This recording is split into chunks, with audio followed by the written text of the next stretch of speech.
And we're back with some more base loving.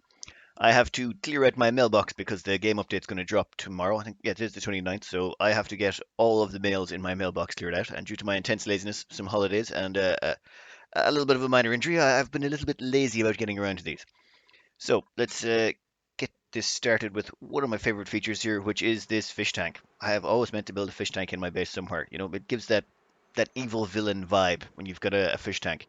I've always had that lava pool at the bottom of my base because that also gives a great villain vibe, but a tropical fish tank right in the middle of your base also helps out. Sort of gives it a James Bond theme. But the reason this is so handy is because of the diamond window tiles, the decor from the fish on the other side can actually pass through the walls. Just a nice little feature I do really enjoy. Now another feature I really enjoyed here was okay, one, let's have a look at the just the conveyor overlay here. Yeah, panic. That was my original thought when I saw that, was complete and utter panic. But let's have a look first at this. This is an egg cracker. So this cracks the eggs here, and then the eggs are dumped onto this conveyor rail and dumped over here into an automated omelet cooker. Now, I've always wanted to build one of these. I've just never really gotten around to it. Oh, now see that omelet? Where did that magically appear from? Well, if you get a raw egg and you heat it up to, I want to say 76 degrees or 76.4, somewhere around there. If you heat up raw egg to 76.4 degrees, it turns into an omelette. No chef required, no loss of mass. It's exactly the same as if a chef cooked it. It's the only way to automatically cook food, or the only known form of turning raw food into cooked food. You can't do it with anything else. So this allows you to take the egg and just instantly cook it without any chef interaction. Another thing you can do, actually, a little trick, is if you just take the eggs themselves and dump them into, say, a conveyor receptacle or into a box, basically. So long as they're stored in something, they lose their incubation, or they can't really hatch. So eventually, after 20 cycles, they crack. And when they crack, they just basically turn into raw egg. It's like you throw them through an egg cracker. You just got to wait 20 cycles. It's 20 cycles to build up a stockpile of them, but once it happens, the eggs will start cracking, and then you'll start cooking omelets automatically. Completely removes all duplicate interaction. Kind of a fun way to get around to things. So this here is the main core base. You can see right just about here. This area down here, don't worry about it. It kind of goes around, a little bit confusing. But then you've got your exosuit docks over here, and your exits with visco gel liquid locks. Combined with, of course, the Rodriguez electrolyzer, because when you want oxygen, accept no substitute. Now, next up, do you like slicksters? Everyone likes slicksters. They're great at disposing of all that CO2, and there's usually loads of ways to accumulate a lot of CO2 if you put your mind to it. So this would basically be the food supply for most of the colony, is all of this. Well, combined with some pepper nuts for the meat, of course. And there is a lot of conveyor rails coming out of here, basically extracting all the eggs automatically. They all get sent over here, and then there's a little automation. Just a little. I am not going to go through all the automation, don't panic, but it basically load balances it so that you end up with enough slicksters to hit replacement. Excess slicksters eggs get sent over here, and they get dumped into this icebox room. When I say icebox room, that's probably not quite accurate. It's minus 200 C in here. This icebox is powered by a supercoolant aquatuner, meaning anything that ends up in here is going to end up very frozen very quickly. And there's actually about 100 kilos of supercoolant down there for any of those eggs that decide that they want to pop. That's a little bit of a very, very heavily forced evolution for those slicksters in there. But yeah, this provides most of the food for the colony. Just above all of those slicksters, you've got your standard issue Volcano petroleum boiler, feeding into probably one of the largest petroleum tanks I've seen in a long, long time. Yeah, I originally used to build all mine this big as well, but then I realized you can get away with a little bit smaller. Though I will admit that petroleum does have that pretty glow going on. They really outdid themselves on the effects of the petroleum. It's almost hypnotic to watch. Oh, actually, yeah, here is where all the igneous rock, gets ripped out of the bottom of this. I normally just left mine, but here the igneous rock is actually extracted and dumped over here to be actually turned into even more power. Because why not? I mean, seems reasonable to me. Oh, actually, is there a temperature sensor in there? Why is that there? Oh, conveyor loader. I presume this is just manual. Every so often you can rip out all the igneous rock by turning on that conveyor loader. Just a nice way to recycle heat, and that seems to be quite stable. That's been actually pumping out power at a reasonable rate for quite some time. Anyway, next up. So just beside our petroleum boiler here, we have the natural gas generators. These appear to be, well, emergency backups, as in they're only set to be 80/40. And they've got all these storage tanks here. All the natural gas from the 3 oil wells that vent and the 2 natural gas geysers on the map get dumped in here. But it also has overflow built in because, of course, you're going to end up accumulating too much, especially since the base is powered off, well, primarily petroleum. Petroleum is the first one used. But as you can see, the petroleum tank's rather full right now, so they're not. This base is actually quite energy efficient and is not using huge amounts of power.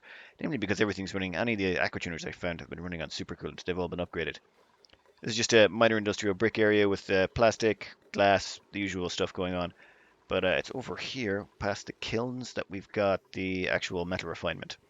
There's the steam turbine that's absorbing all the heat, and then, of course, all the output liquids from here run through this sort of radiator system before running back in, with a cooling loop provided by polluted water. Because, of course, you have to have cooling loops everywhere. That's how this game is designed. If you don't have cooling loops, everything's going to start overheating. Which actually reminds me, the core base has its own cooling loops built in. Where is it? Zoom out a bit. Ah, yes. So here is the actual core base itself. Uh, if you notice on the core base, it's a well, it's a crude oil cooling loop, but realistically, the crude oil is not what's getting cooled through an aquatuner. There's actually an aquatuner up here. It cools down some solids using supercoolant, and then the crude oil passes through. Just a little quick note on this one.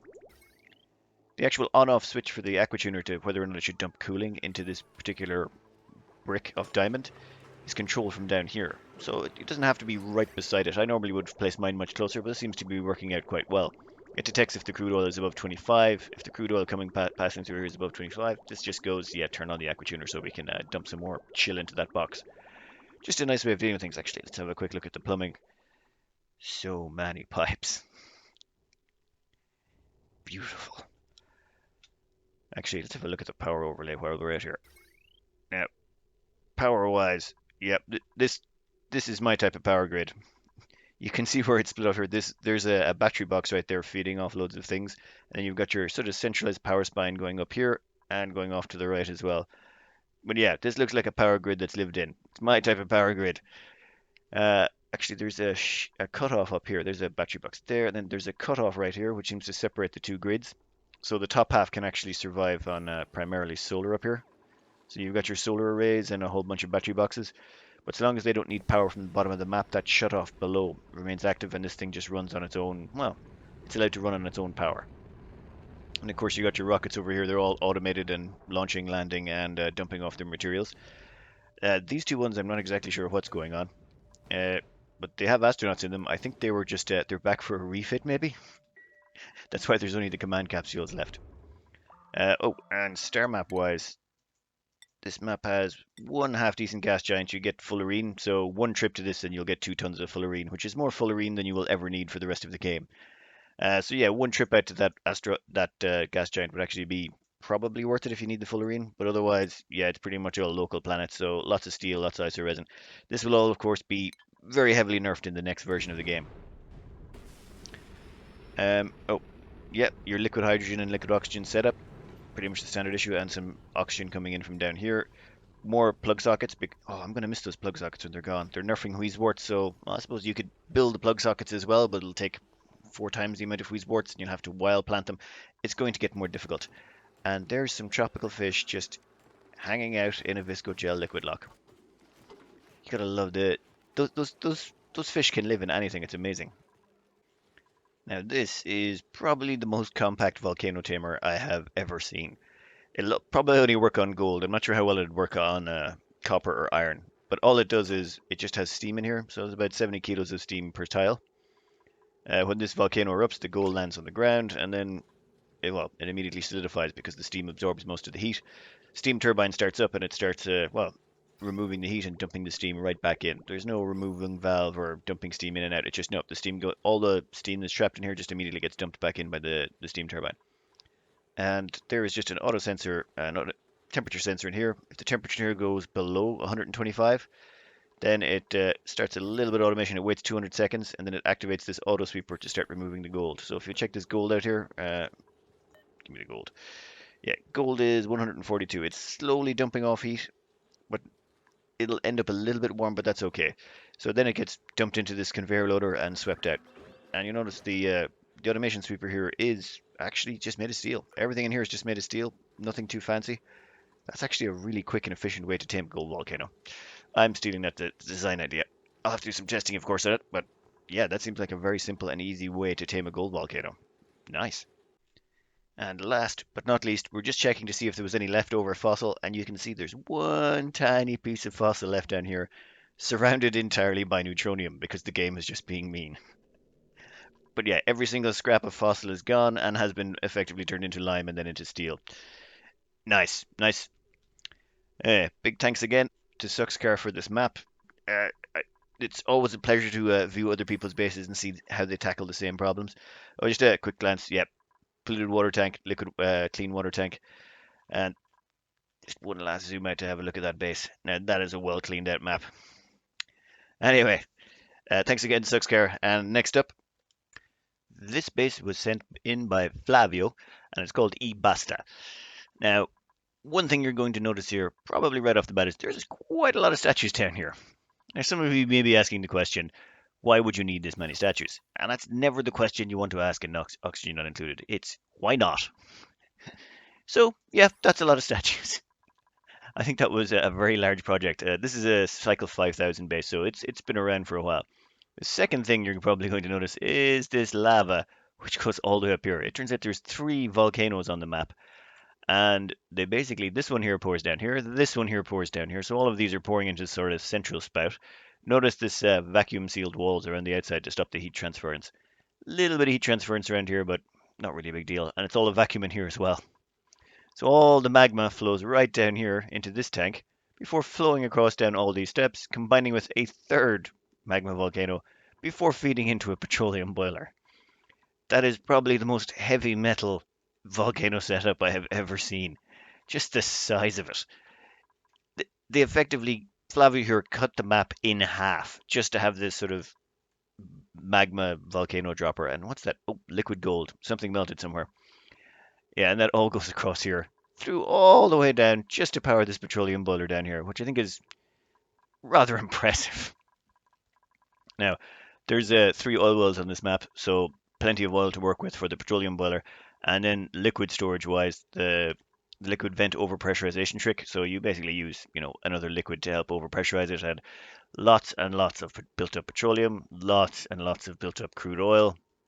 Further on up here, we have some actual. This is the secondary polluted water tank. This is the clean polluted water tank. If we actually check the main base over here, it has its own one, which is jammed full of water, but also jammed full of food poisoning germs. That's a trillion, a billion, trillion. I'm going to go to trillion. There's a trillion food germs in each tile of that. Actually, all the polluted water here is sent through water sieves and then all just decontaminated through chlorine rooms. Chlorine rooms full of liquid reservoirs with doors that open and close, just to make sure that everything comes out clean. You can see the plumbing in there is a little confusing. I'm not going to go into too much detail in the plumbing. That seems to drive people crazy. But this here is the water. This feeds into the Rodriguez electrolyzer because, of course, the Rodriguez electrolyzers are the best, as we all know. That provides the oxygen for the bulk of the base. You can see it here shooting out. Now they've gone with a slightly different reasoning here. They're dumping oxygen into the atmosuits down here. This is actually the core base right here, all the way around this section. And then the atmosuits here are for getting in and out. Though I'm not sure. Actually, one second. So everyone here gets their own bed, their own sink, their own shower, and their own toilets. It's all sort of apartmentalized, so everyone's got their own row. However, this one threw me for a loop for a second. All the dupes actually come out here, go down, and then exit out here. This is actually the exit to the base here. Even though it's completely open to the rest of the area, there's no way for the dupes to get anywhere else until they actually get past this checkpoint. And once they do, they can then hop into transit tube access and get around to the rest of the base. This is actually where the printing pod is set up. It's down here. And oh, yeah, all these fish traps are, in case any Pacu spawn, they can be carted off to the local Pacu tank.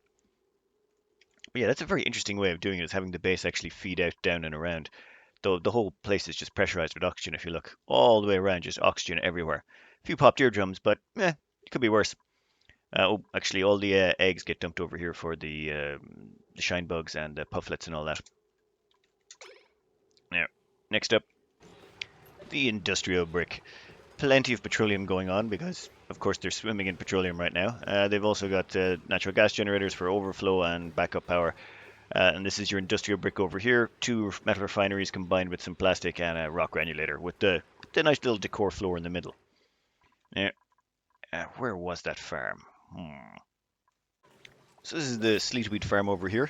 I haven't seen one of these in a while, but this one's, well, the water is actually coming in here. It's all conditioned down to 1.9 using both this and this. There's a dual steam turbine setup for heat deletion, and it's basically changing the water down to 1.9 degrees. A little bit of automation, a little bit of running around. It's actually quite a complex setup when you look at it this way. There's a lot of water moving constantly, and a fair bit of automation stuck together as well on both of them. But it regulates the water temperature out until it hits 1.9, and then that water is dumped into the Sleet wheat farms up here.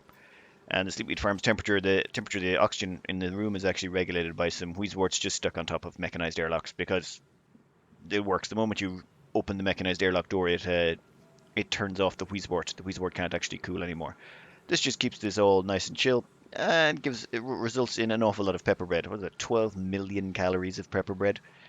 Yeah, very nice little setup there. I'm actually kind of addicted to this little setup here of chlorinating all of the polluted water. Just not caring about the germs and making sure that anytime it exits, it gets cleaned. Now, some people really don't seem to care about germs. They figure germs are not an issue once you get up to cooked food. But if your dupes do ever handle polluted dirt covered in germs, it can get on their hands, and then when they eat food, blah blah blah. So another option is just put in some sinks before your dining halls. I'm more of a fan of just taking care of the problem at the source instead of worrying about it at the dining hall section. But each to their own. Each to their own.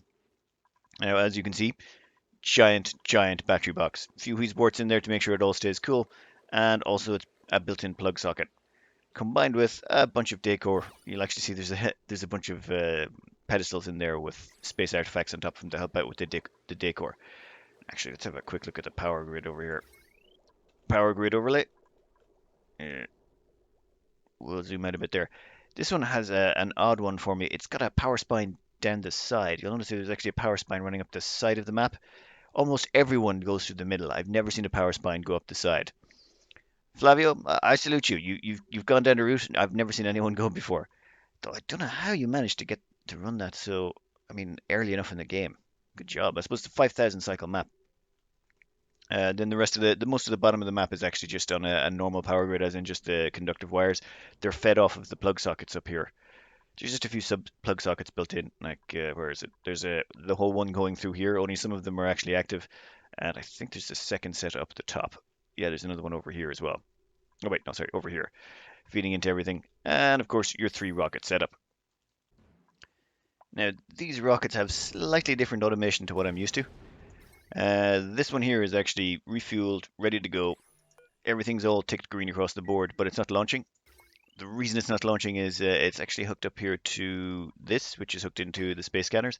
So from what I can tell, it won't actually launch while there's a meteor shower inbound. So it's going to wait till the meteor shower is finished, then it will open the doors and the rocket can launch. Until then, this rocket is going nowhere.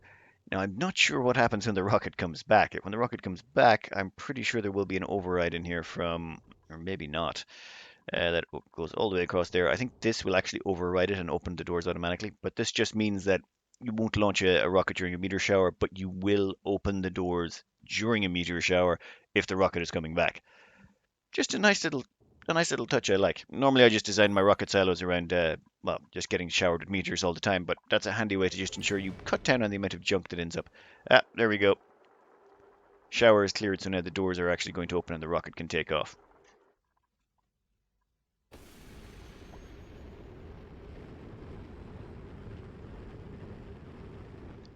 Yeah, I know it's trite, but I never get tired of that. Anyway, cooking facilities are powered by the latest and state-of-the-art automation, of course.